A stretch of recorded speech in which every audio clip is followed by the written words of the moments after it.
हम खुद ही चले जाएंगे तेरा साथ छोड़ के, हम खुद ही चले जाएंगे तेरा साथ छोड़ के। वैसे ना चाहता होके, वैसे ना चाहता होके मुँह मुझसे मोड़ के, हम खुद ही चले जाएंगे तेरा साथ छोड़ के, हम खुद ही चले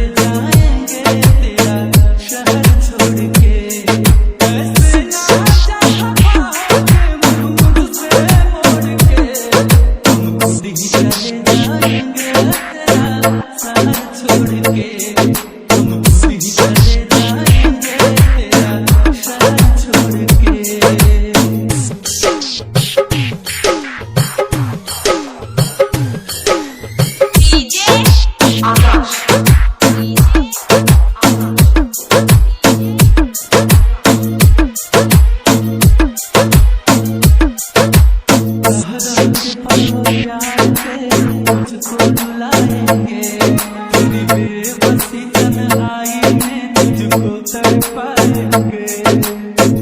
भरोसा मत करो, सांसों की डोरी छूट जाती है। तुझको रुलाएंगे, तेरी बेबसी तन्हाई में तुझको तड़पाएंगे। मिला तुझे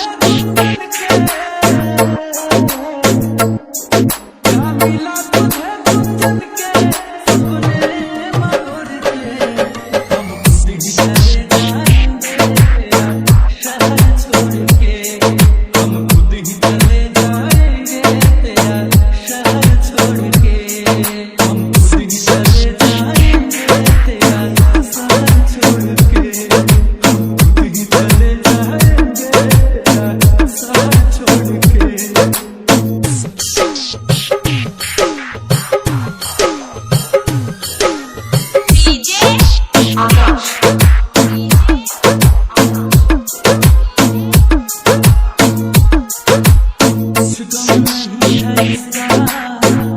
मेरे अरमान ठुकराने वाले मुझ पे तू